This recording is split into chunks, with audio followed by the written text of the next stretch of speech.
Hey everybody, John Grimsmo here. Welcome to our engraving video. So for our Norseman knife and for our rasp knife, we serialize every single one with a unique serial number that counts up, and it gives each knife a name and a personality almost. It lets you know, like, if somebody tells me knife number 200, I know it's from a long time ago.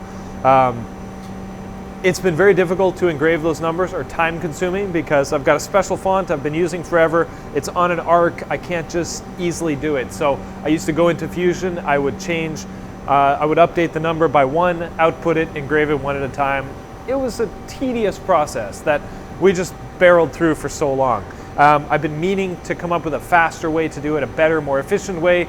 The machine knows how to count up by itself if you give it the instructions. So in this video, we're going to go through the process of how I did that. I've been working on this project for over a year.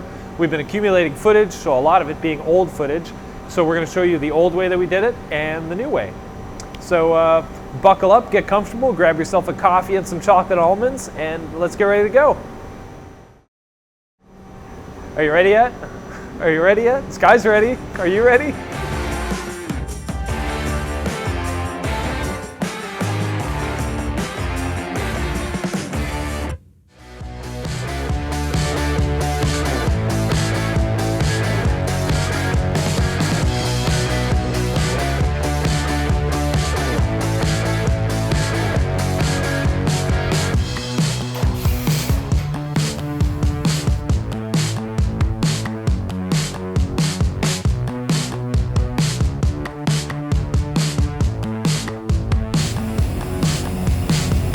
That's a 7.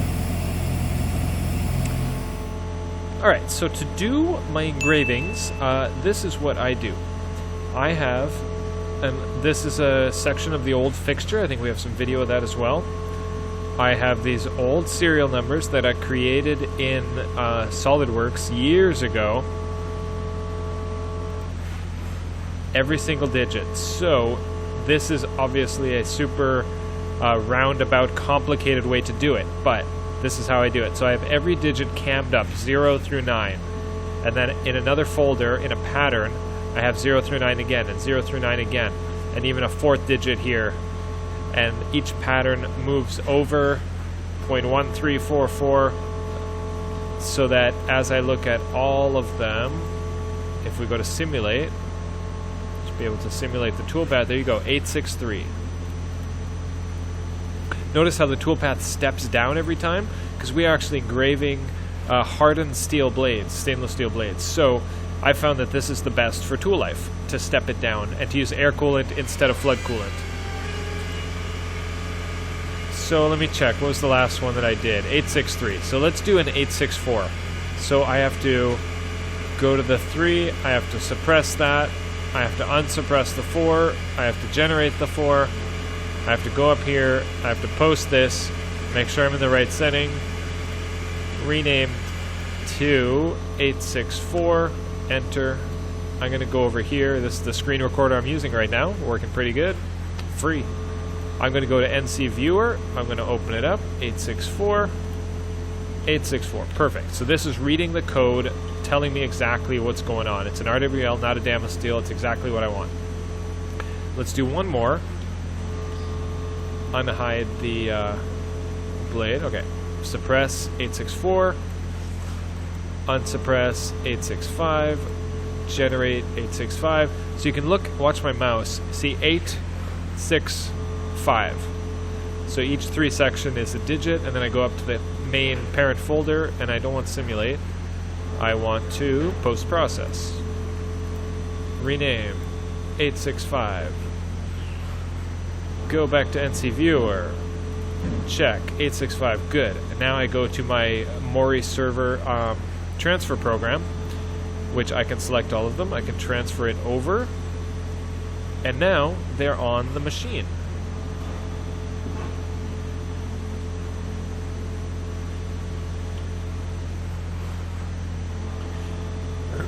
So as you can see, this is a very manual, I'm doing this every single time for every single digit, every single serial number, and then I'm left with all these files. So I did that block, there we go, look at all those, every single one, until I used to delete them, but now I don't.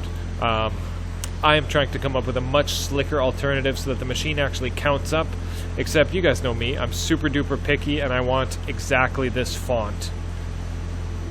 All right, let's get started with the new method. We're gonna be using the Pierson Mini Pallet System from my friend Jay. Very cool fixturing system. I wanna be able to make a fixture that mounts on top of that, quickly repeatable, takes it off, and mount all my blades at an angle on top of that. So first thing I gotta do is I gotta mount that on the machine. Let's go do that. Finally installed.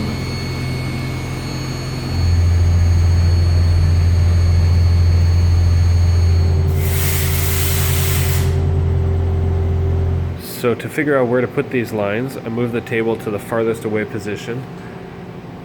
What do you think? We'll probably tie them up like that and then come in back somewhere.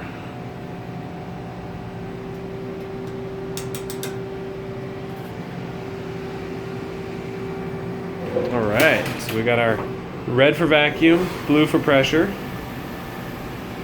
One going to the Pierson, on off. Zip tied and high visibility yellow. Currently zip tied to a post up there, up the hole, plenty of slack on top. And we did full table movements to see that it'll clear, it won't get tangled up, it won't get twisted up. We tied them back here a little bit so that they don't possibly get wrapped around there. And I think it's time to put some pressure on it and see how it works. So we also set up a regulator right there, because for the vacuum pallet, we need to hit the regulator to like 60 PSI or whatever to get the exact vacuum draw that we want. So yeah, now we have our vacuum gauge mounted, a pressure gauge mounted, and it all ties in. Now we get both of these permanently mounted, because before we used to, whenever we cut foam, we'd have to like plug these in every time, hanging out the door. Now it's a clean, permanent solution. Love it.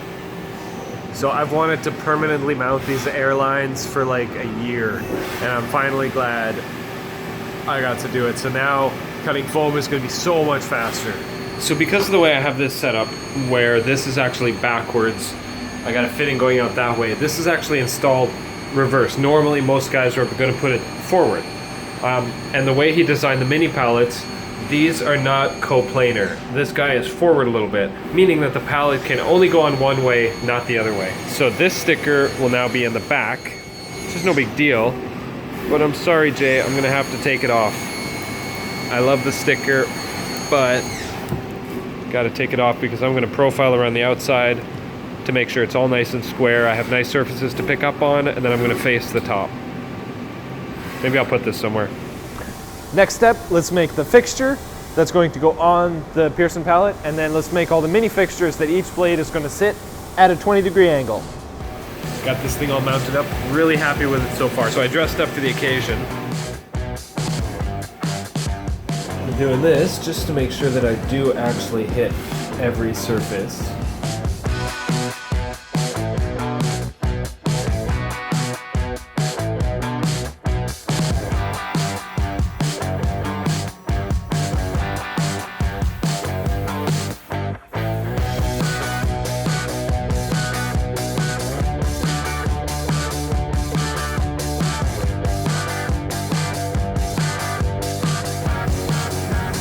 Look at that engraving.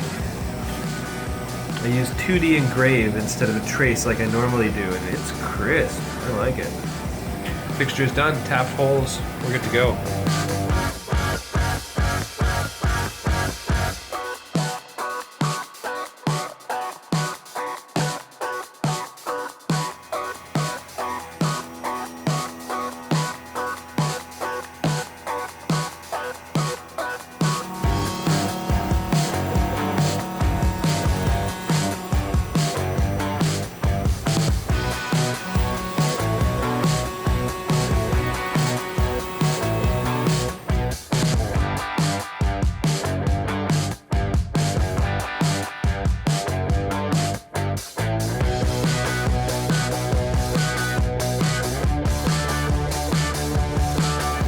Well, these fixtures are coming along great.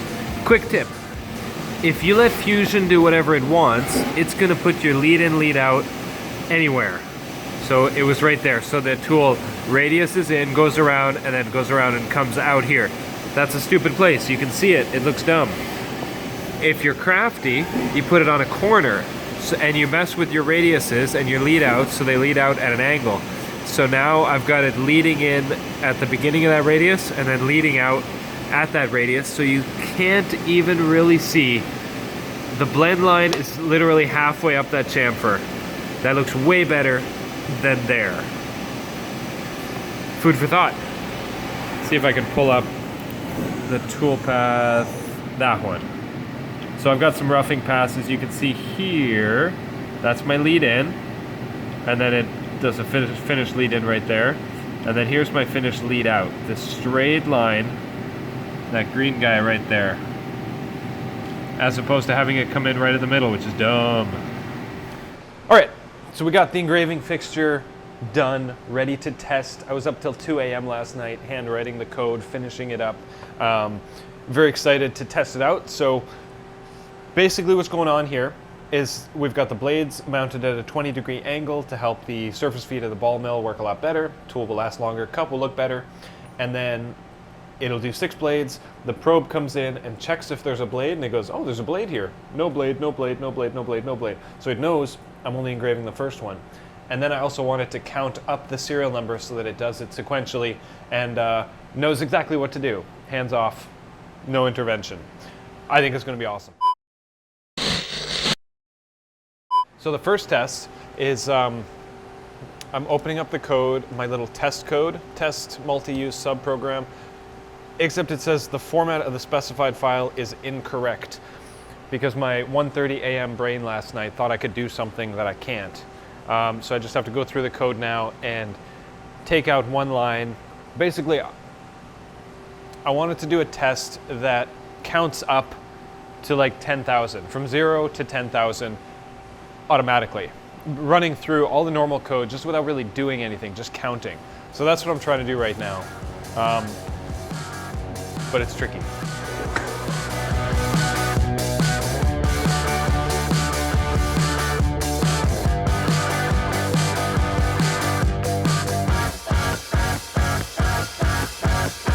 One of the only things I don't like about this Mori mill is there's like, think of it like 2 hard drives inside the machine. There's the memory side, which is like this big and can only fit a couple dozen programs, like small programs. And then there's the DNC side, which is 2 gigabytes of memory, which is plenty for everything.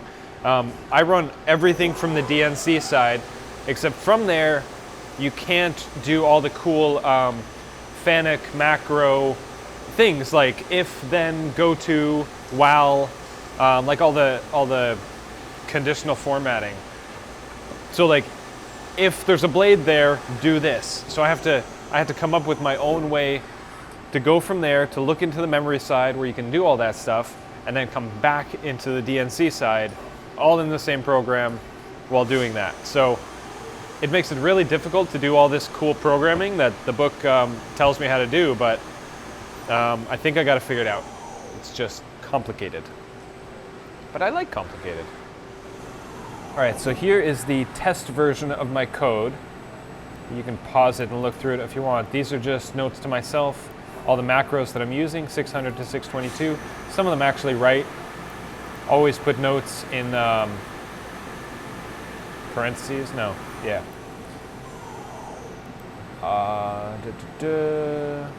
What am I looking at? So the problem right now is that I can't do this line. This while variable 600 is less than or equal to 1,000 or 10,000 almost. Do one, which is all of this, and then end one, which will, so that'll loop that 999 times. I can't do that from the DNC side, which sucks. So I think if I just take this out for now and take this out, the code will work, but it's only going to run 6 blades. So it's going to count up 6 digits per cycle, which is fine. It'll prove that it works. It just won't count up to 1,000, 10,000. And then here is my actual code. So all that's the same. It's going to engrave the first blade. This is my my macro subroutine that I came up with, 999, that looks on the memory side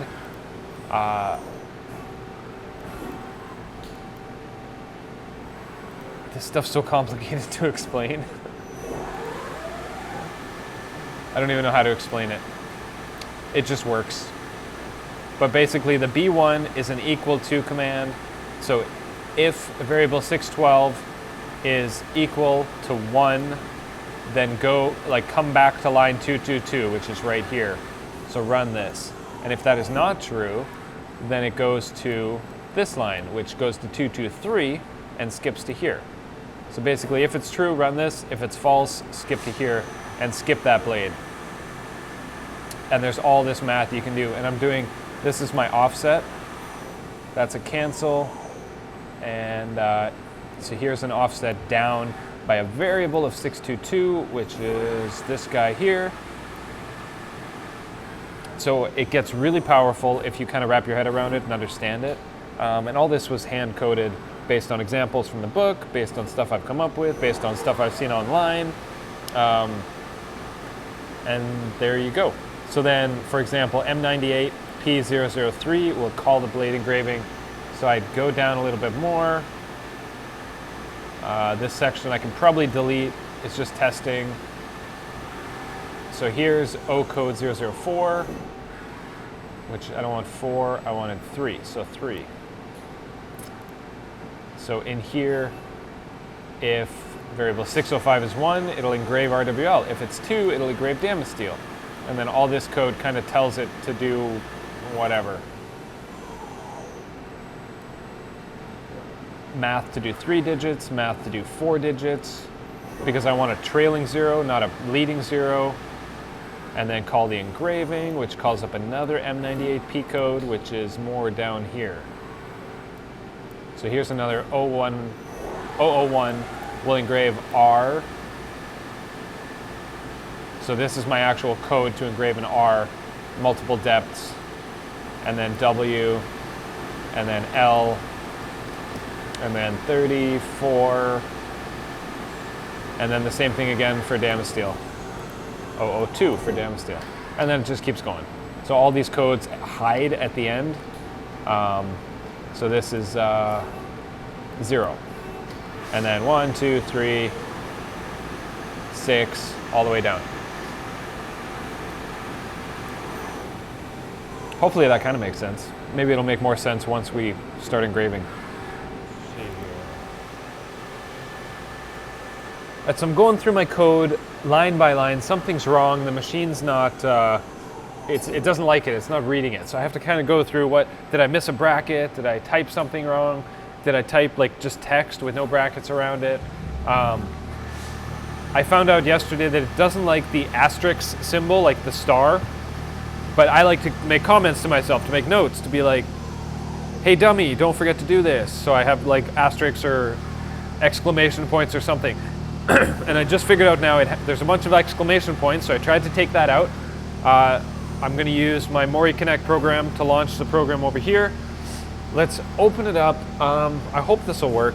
So I took out the exclamation points, and it works. Excellent. Okay, so now I can run this. If I did this right, it's not going to actually do anything. It's just going to, if you look here real close, so these are my macros. 600 will be our blade number. 601 will divide, like if the number is 600, it'll divide 600. So let's kind of see what happens. If you watch this, I don't know what it's going to happen with the null value. Nothing. Missing an equals. I think I just need to bring the bracket in front of the variable, because you can't just type a variable with nothing behind it. Okay, I can do that. Quickly back to the drawing board. It's okay. Just move the bracket over 1 for all these digits. Okay. So this process is just complete trial and error. Like you think it's going to work, you try something, and then you do it. So let's send this program over again. Open code. It opened successfully. Let's try to run it. It's thinking it's working. File not found. Now what are you missing? Back to the drawing board. But I think I know this one. Okay, got that. Test it again. It opened successfully. Let's try to run it. Running. File not found. Same one. Try it again. Oh, it didn't actually rewrite because I'm sending the same file over and over and over again.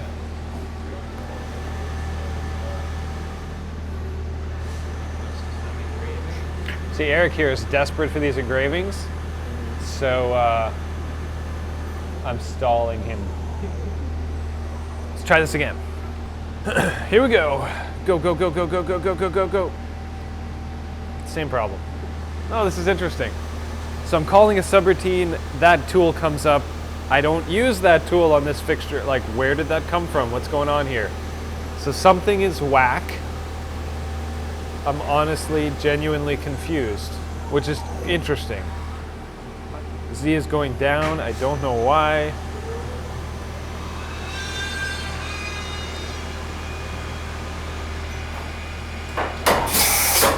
What? I'm confused. It's just going back and forth between these two.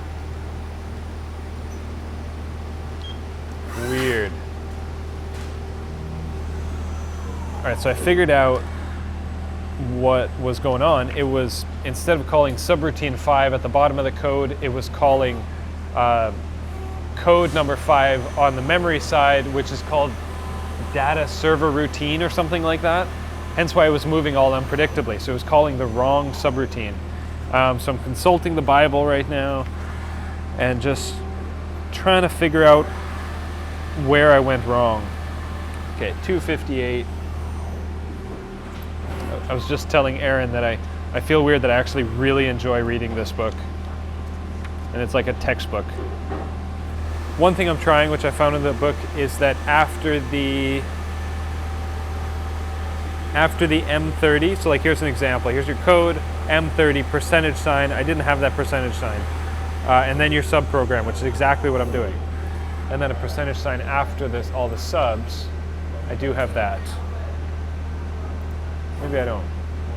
Let's try it. So I'm trying that. Let's open up the code. It opens. Let's see what happens here. File not found. What's going on?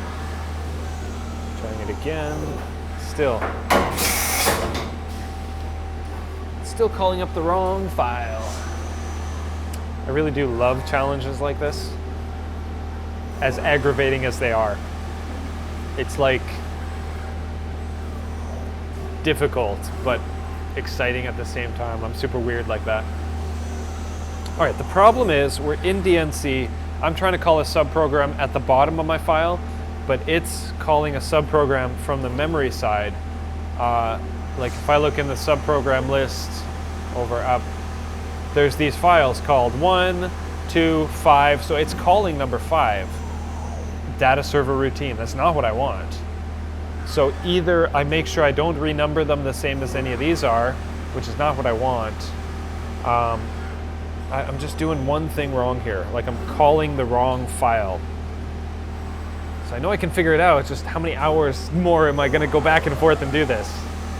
So all that footage was from February 2018. It is now February 8th, 2019. I put all that work into it, and then I had to basically shelf it for about 6 months. And then August of last year, I got back into it, and I finalized all the code, and I finished making the fixture, and we finally transitioned over. August 9th, I looked at my code. That was the last single-digit output that we did. From there, we got this thing running. So I'm going to show you guys exactly how it works and how we got into it and how it's been working just almost flawlessly. In the beginning, it was kind of rocky. So here is the finalized fixture. You got your Pierson pallet base that locates on the 2 pins and then sucks down with his middle clampy thing. And then I made these angled blocks. And the theory behind the angle is that with a 2-flute ball mill, If you cut in the center, like on a flat object, the center's not doing very much. So if you angle it, then you now have this scooping action of the flutes. Theoretically help the tool last longer, gives a much cleaner cut, and it does work well. It just adds a lot of complication because now you're engraving on a 3D surface. So that was fun to figure out. So the first step that we have is the probe comes in and says, is there a pallet there? Yes, there is. And then the probe comes in and goes, is there a blade? Yes, yes, yes, yes, yes, yes, or no. And the cool thing is I structured the code so you can put a blade here and a blade here, and it just knows to skip the ones that it doesn't want to do, or that are not there. So that's super cool. And then once it knows, it comes in and it engraves the first blade and then goes and does a tool breakage detection to see if it's broken. If it's not broken, it continues, and it moves on and it moves on. And after every blade, it counts up the serial number so that the next one gets the next digit. If the tool is broken, it does not count up, it alarms out, and then we're ready to go. So let's get this guy mounted up. I am loving this Pierson Mini Pallet System with this little vacuum valve right here. So up is open, make sure that these guys are clean. Push it down. Sometimes I'll give a little visual, make sure it looks right. Good to go. So here we have my master engraving Norseman code called O801, the letter O801. It's using one tool, only tool 32. And then I've got some notes to myself in brackets, and then I've got all these variables. Some are just notes, some get written to,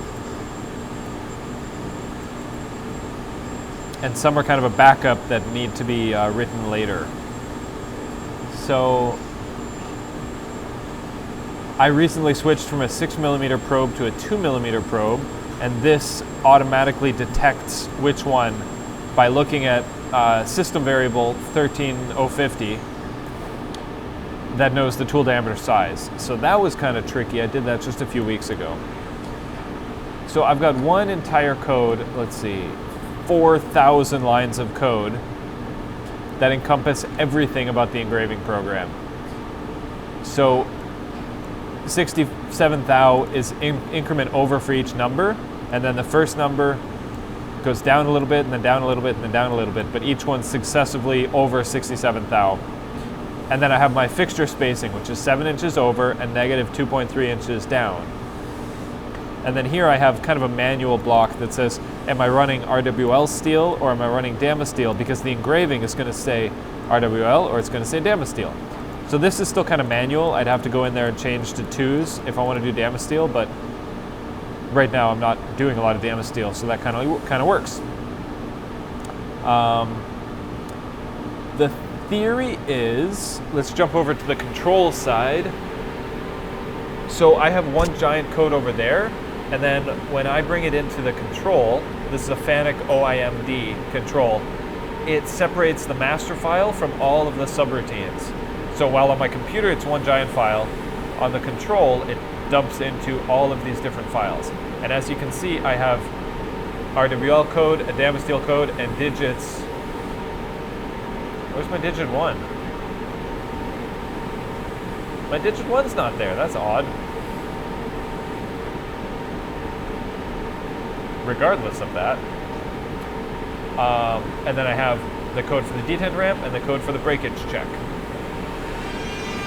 And then the one for the probing, and then the actual engraving code, which then calls those, and it breaks them all up.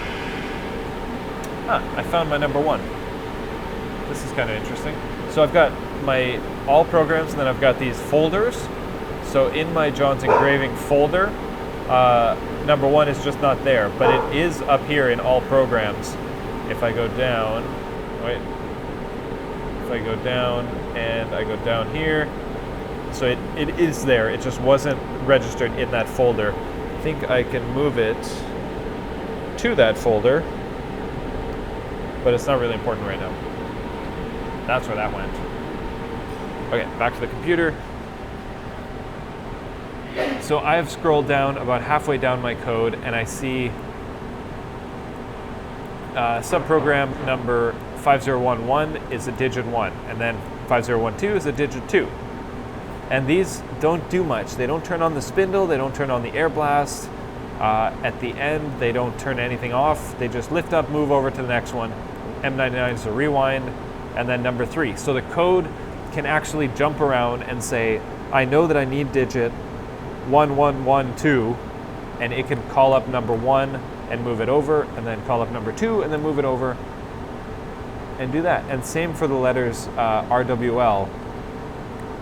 So here's my RWL34 code 5003, gets you an R and a W, and then an L, and then a 34. So they're all kind of broken up like that. And then there's a bunch of math. So these codes that did define like the number 3, I didn't hand code, but everything above this, I did hand code. So like 350 lines of all hand coded logic, basically. It basically says if 605 is the number 1, run, go to 105, which is here, and then call the RWL34 engraving. If that is the number 2, so right here, if it's the number 2, go to 106, which is right here, and then call the damage steel engraving. This little bit, for all you guys doing serial number count up, this is what you need to know. I found this on some forums, so screenshot this, write it down. This breaks up, let's see if I can do this. So variable 600, I'll go back to the control for a second here. So these are all my variables. If I type in 600 number search, we are currently about to engrave number 1950, which is epic. So then you see 1950. The code breaks that up into each digit, and then it goes variable 601 knows that I need to call up code number 1, and then code number 9, and then code number 5, and then code number 0 to get the 1950. And then at the end, it adds +1 to that, so next code's going to be 1951. Does that make sense? And then it's looking down here. These are my offsets for that Pierson pallet, just to back them up. And then here is blade number 1 on? Yes, yes, yes, yes, no, no, because last time we only engraved 4 blades. So this is all cool. And then here's your increments down, down, and over. And everything above the 500 series variables remembers forever. And everything below, like 100 to 199, are temporary. So if you turn off the control, then they delete themselves. So yeah, so since we're about to engrave 1950, that's pretty cool. Okay, back to the computer. So this little bit breaks up variable 600, the 1950, into the fix is like a round down. So it goes 1950 divided by 1000, which is 1.95, and then it rounds that down to a 1. And then there's some math here to round down the second digit to a 9, and then a 5, and then a 0. So this is the heart of the program right there. And this is the same thing for a 3-digit. So use that. Let's see, call the tool breakage check. Here we go, add 1 serial number. Variable 600 equals, in brackets, variable 600 plus 1. And then I've also got my tool life tracking. Tool number 32 goes into 800, so it's 832 plus 1 does that. So if we slowly run through this resets all the fixture stuff.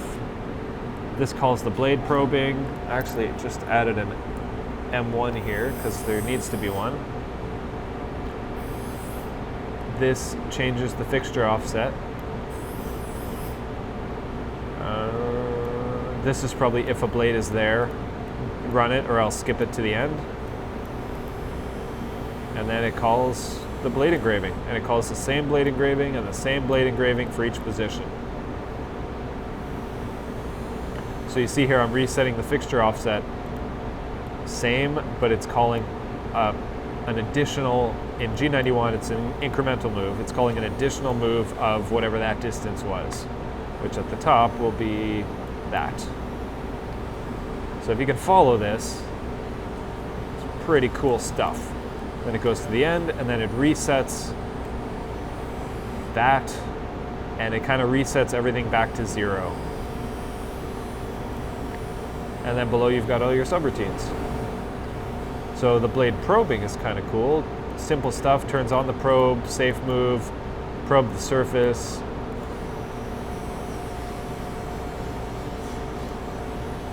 And then before that, I set all of the blade positions to null so that it thinks there's no blades there.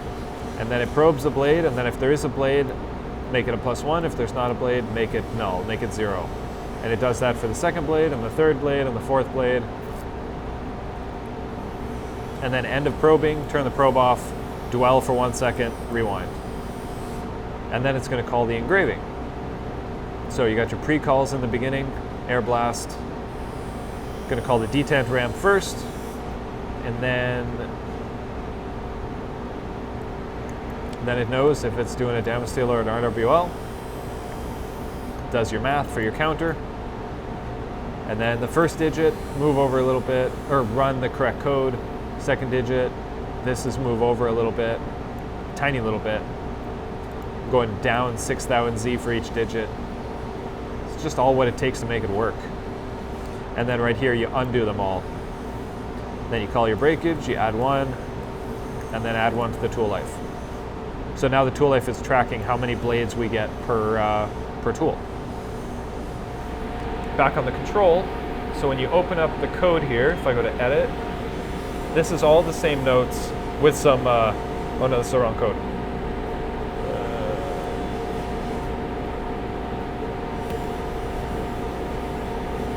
So going back to the control here,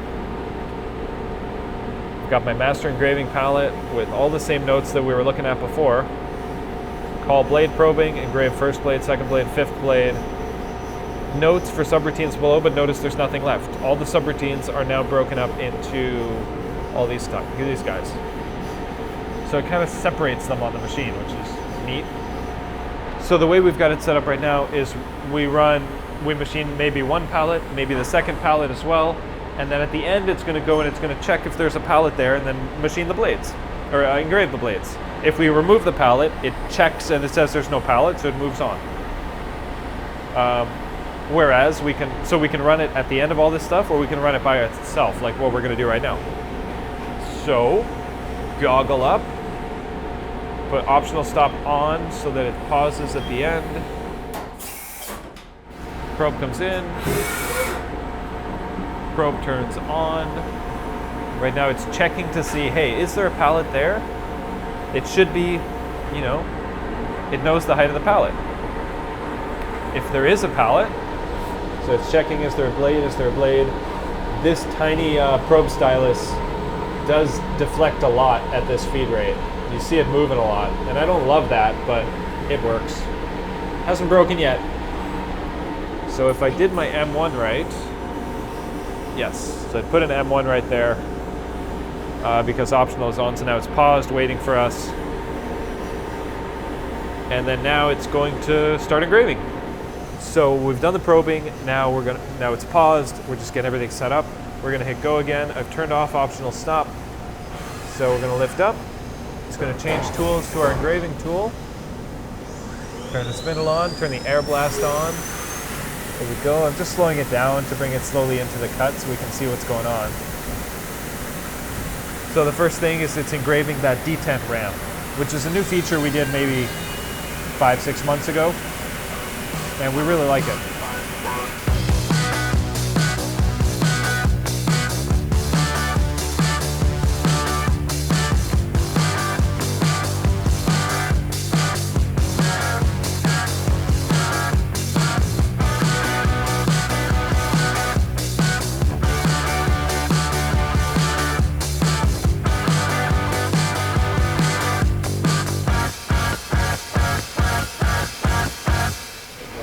Now it turns the spindle off, moves over to check breakage.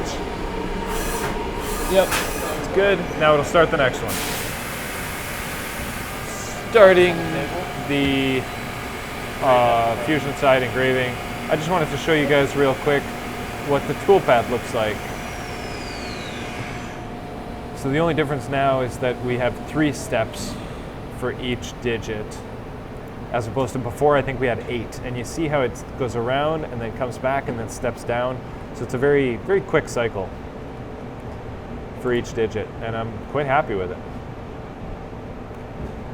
And then also the digits are tapered because of the tapered fixture. That's it. Alrighty then. That concludes our engraving video. It was a good one. It was a long one. Hope a lot of detail went in there. So we've been now using this new method for the past 6 months. It's been relatively flawless. The first few months were a little rocky because we didn't know. There's like all these caveats to the system. Like, let's say it engraves 2 and it breaks the tool, and then you got to re-engrave 3, 4, 5, 6 blades. You have to take the 2 blades out, otherwise it's going to recount them. It's going to engrave over the old number with a new number. We had that a couple times. That sucked, so we kept those blades aside. We had a couple duplicates where, you know, it would write, for example, 1950 on one blade, and then we'd do something weird, and then it would do 1950 again on the second blade. So we're always trying to mitigate these risks and these errors that it can be very prone to when you have such a weird custom like intricate program.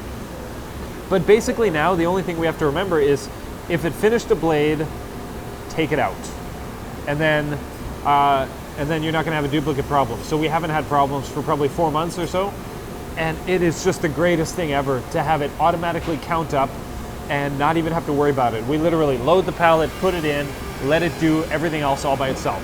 So it's using the robots to do all the logic for us, all the thinking and everything, so that it makes our life easier, more streamlined, and it just took a lot of work to set up in the beginning. The next thing I want to do with this sort of technology is on the inside of every handle, we write, for example, January 2019, and then February 2019, and March and April, and I don't have any more codes for February and onward, so I have to redo that. I would love for that to count up automatically, because the machine knows what the date is. It knows it's February 8th today, so it should be able to, I should be able to formulate the same sort of code that automatically counts up when the machine knows it's March and then April. So that's my next little challenge.